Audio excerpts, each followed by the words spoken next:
नमस्कार दोस्तों, स्वागत है एक बार फिर आप सभी का हमारी सीरीज अंडरस्टैंडिंग श्री भगवद गीता में। पिछली वीडियो तक हम लोगों ने डिस्कस किए थे श्लोक नंबर 2.59, श्लोक नंबर 59, अध्याय 2। आज हम शुरू करते हैं श्लोक नंबर 60, अध्याय 2 से। यततो ह्यपि कौन्तेय पुरुषस्य विपश्चितः इन्द्रियाणि प्रमाथीनि हरन्ति प्रसभं मनः। कृष्ण भगवान अर्जुन को बोलते हैं, जो स्थित प्रज्ञ के लक्षण हमने लास्ट सीरीज में स्टार्ट किए थे। अर्जुन ने जो डिमांड की थी भगवान कृष्ण से, सो वो कंटिन्यूटी में अभी भगवान कृष्ण उसका जवाब दे रहे हैं। अब नेक्स्ट भगवान कृष्ण ने कहा, क्या कहा? हे अर्जुन,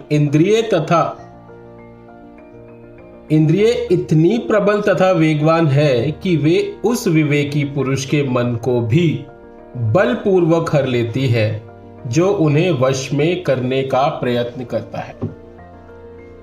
सबसे ऊपर कौन हो गया फिर? यदि एक विवेकी पुरुष एक ऐसा व्यक्ति जिसके अंदर बहुत ज्यादा पेशेंस है हर चीज को लेकर, लेकिन फिर भी इंद्रिय एक ऐसी चीज है जो उसके भी ऊपर पहुंच जाती है। पेशेंस, योग, तपस्या, इन सब के ऊपर इंद्रियां पहुंच जाती है, तो सोचो वो कितनी पावरफुल होंगी। और जब तक इंद्रियों को वश में नहीं किया जा सकता तब तक स्थित प्रज्ञ का लक्षण तो प्राप्त ही नहीं होगा। फॉर एग्जाम्पल, महान तपस्वी, परम तपस्वी जिनको बोलते थे, महान योगी ऋषि विश्वामित्र। अब ऋषि विश्वामित्र का नाम तो सबने सुना है, लेकिन पूर्ण योगी और तपस्वी होने के बाद भी इंद्रिय विषय के कारण मेनका के द्वारा उनका योग भंग हो गया था और उन्हें विषय भोग में प्रवृत्त होना पड़ा। जब विश्वामित्र जैसे महान योगी इंद्रिय विषय के अधीन हो जाते हैं और उनकी तपस्या और योग भंग हो जाती है, तो हमारे जैसा एक साधारण व्यक्ति किस प्रकार इस इंद्रियों की विषयों से बाहर आ सकता है? भगवान कृष्ण इसका जवाब देते हैं कृष्ण भक्ति में, कृष्ण भावनामृत होकर, भगवत भक्ति में लगकर। जब तक उन इंद्रियों को तृप्त नहीं किया जाएगा कृष्ण भक्ति में लीन होकर, क्योंकि वो तृप्त होना चाहती है। अब हम अपनी डिजायर्स को अलग अलग जगह लगाते हैं। हर एक लाइफ हमारी, हर एक एक्टिविटी हमारी लाइफ की, हम संतुष्ट होना चाहते हैं लाइफ में, हर एक चीज में, पैसे से, बुद्धि से, काम वासना से, हर एक चीज से। इन सब का एक उपाय भगवान कृष्ण ने बताया, कृष्ण भावनामृत हो जाओ, कृष्ण भक्ति में लीन हो जाओ। और अगर ऐसा करने में सफल हो पाओगे तब आप स्थित प्रज्ञ हो पाओगे। बड़ा कठिन है, भगवान कृष्ण खुद बता रहे हैं अर्जुन को कि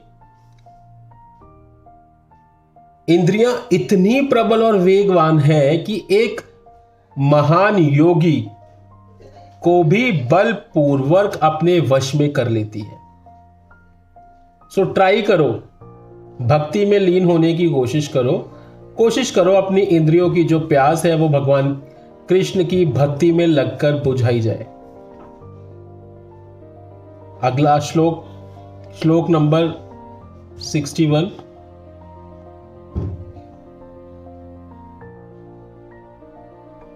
तानि सर्वाणि संयम्य युक्त आसीत मत्परः वशे हि यस्येन्द्रियाणि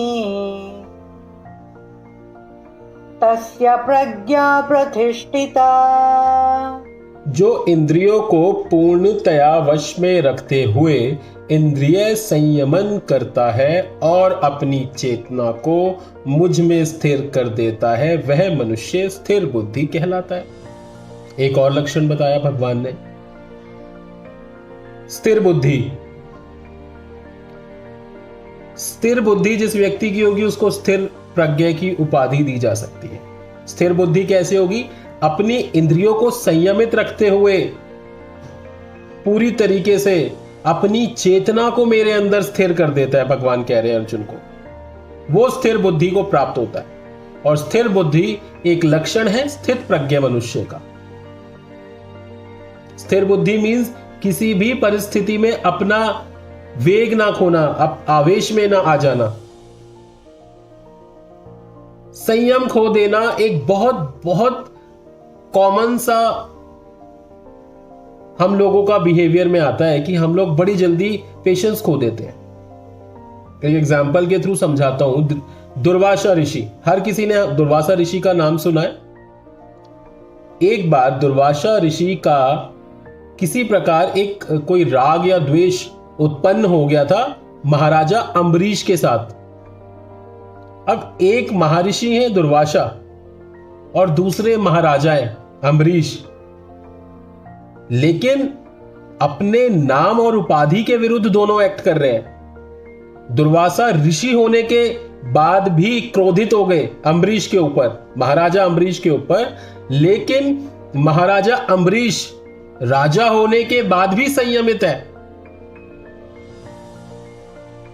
दोनों बिल्कुल डिफरेंट एक्ट कर रहे हैं अपनी अपनी पोजीशंस पे। ऋषि को संयमित रहना चाहिए और राजा के अंदर घमंड होना चाहिए। यहां तो चीजें चेंज हो गई, यहां ऋषि के अंदर घमंड आ गया और उसको क्रोध हो गया, और राजा संयमित होकर दुर्वासा ऋषि का क्रोध हर प्रकार से सुन लेता है। क्यों सुन लेता है? उसके पीछे एक बहुत इंपॉर्टेंट कारण है, क्योंकि राजा अम्बरीश अपने आप को पूरी तरीके से कृष्ण भावना मृत के अंदर संलग्न हो चुका है। उसने सरेंडर कर दिया है भगवान कृष्ण के अंदर। उसने अपने आप को पूरी तरीके से कृष्ण भक्ति में लीन कर लिया।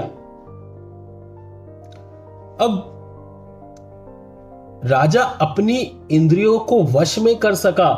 अगर उसकी इंद्रियां उसके वश में नहीं होती तो क्या वो क्रोधित दुर्वासा ऋषि के साथ वाद विवाद वाली सिचुएशन में नहीं पहुंच जाता? लेकिन ऐसा नहीं हुआ, वो शांत रहा। और उन गुणों का उल्लेख श्रीमद् भागवत में किया गया जिन गुणों के कारण महाराजा अम्बरीश ऐसी अवस्था में पहुंच गए जहां ऐसी परिस्थिति में भी उन्होंने अपने आप को संयमित रखा, अपने मन को संयमित रखा और स्थिर बुद्धि का उदाहरण पैदा किया, प्रस्तुत किया। और वो लक्षण क्या थे? श्रीमद् भागवत में वो लक्षण इस प्रकार बताए गए हैं। सावे मना कृष्ण पदार विंदर्यो चांसी वैकुंठ गुणान नुवर्णने करो हरमेन हरे मंदिर मार्ज नादिशु श्रुतिम चकारा च्युसत्थोदयः।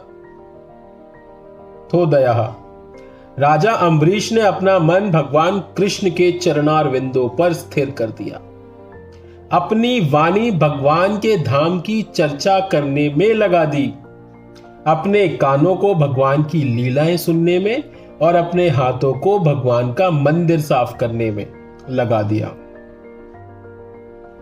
अपनी आंखों को भगवान का स्वरूप देखने में और अपने शरीर को भक्त के शरीर का स्पर्श करने में, अपनी नाक को भगवान के चरण विंदों पर भेंट किए गए फूलों की गंध सूंघने में और अपनी जीभ को उन्हें अर्पित तुलसी दलों के आस्वाद करने में, अपने पांवों को जहां जहां भगवान के मंदिर हैं उन स्थानों की पवित्र यात्रा करने में, अपने सिर को भगवान को नमस्कार करने में तथा अपनी इच्छाओं को भगवान की इच्छाओं को पूरा करने में लगा दिया। और इन्हीं गुणों के कारण भगवान के मत पर भक्त बनने के योग्य हो गए और अपने आप को, अपने मन को संयमित कर पाए, स्थिर बुद्धि बन पाए और दुर्वासा ऋषि के क्रोध को झेल पाए। दैट मीन्स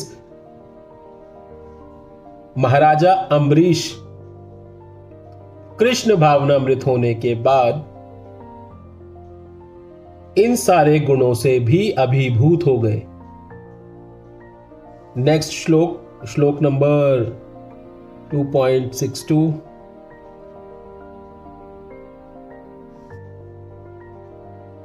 कायतो विषयान् पुंसः संगस्तेषुपजायते संगात् संजायते कामः कामात् क्रोधोऽभिजायते। इंद्रिय विषयों का चिंतन करते हुए मनुष्य की उनमें आसक्ति उत्पन्न हो जाती है और ऐसी आसक्ति से काम उत्पन्न होता है और फिर काम से क्रोध प्रकट होता है। इस श्लोक में तीन अवगुणों की व्याख्या भगवान कृष्ण अर्जुन को कर रहे हैं। नॉट अवगुण बट इंद्रियों की डिजायर्स क्या क्या, इंद्रियां क्या चाहती हैं। तीन पहली चीज जो हम चिंतन करते हैं, सोचते हैं किसी भी चीज के बारे में, उस चिंतन से एक आसक्ति पैदा होती है हमारे अंदर। उस आसक्ति का नतीजा होता है काम पैदा हो जाना और उस काम के कारण हमको क्रोध आता है। तो ये तीन चीजें हम सबके भीतर आ जाती हैं और इनका सीधा सीधा कनेक्शन हमारी एक्टिव डिजायर्स के साथ है, क्योंकि हम लोग भोग में पड़े हुए हैं, भौतिकतावाद में पड़े हुए हैं और भोगों के कारण हम वो चीज नहीं पा पा रहे जिसके पाने के बाद ही हम लोगों को स्थित प्रज्ञ माना जाएगा। बड़े से बड़े मुनि, मैंने आपको महर्षि विश्वामित्र का उदाहरण दिया, मैंने आपको मुनि दुर्वासा का उदाहरण दिया, सबका योग भंग हो गया था। किस वजह से? इंद्रिय विषयों की वजह से। यहां तक कि स्वर्ग में किसका नाम ना लिया जाए जो इंद्रिय विषयों में तृप्त ना हो। अगेन भगवान कह रहे हैं कि सबका एक ही रास्ता है, एक ही मार्ग है और वो मार्ग केवल और केवल कृष्ण भक्ति। जो व्यक्ति इस मार्ग पर चलेगा, डेफिनेटली मुश्किल मार्ग है, लेकिन वही व्यक्ति अपनी इंद्रियों को संयमित रख पाएगा जो व्यक्ति मेरी शरण में आ जाएगा। नहीं तो भटकते रहो। जन्म जन्मांतर के इस मृत्यु चक्र में हमारे घूमने का सबसे बड़ा कारण हमारी इंद्रियां है, हमारी आसक्ति, हमारी काम वासना, हमारा क्रोध। और इन तीनों के बारे में भगवान कृष्ण ने अर्जुन को इस श्लोक में समझा दिया। और इन तीनों का एक सॉल्यूशन भी दिया। वो सॉल्यूशन क्या है? अपनी कॉन्शियसनेस को भगवान कृष्ण के साथ जोड़ दो। इस वीडियो में सिर्फ इतना। श्लोक नंबर 63, श्लोक नंबर 63 से हम लोग स्टार्ट करेंगे अगली वीडियो में। तब तक के लिए धन्यवाद। जय श्री कृष्ण।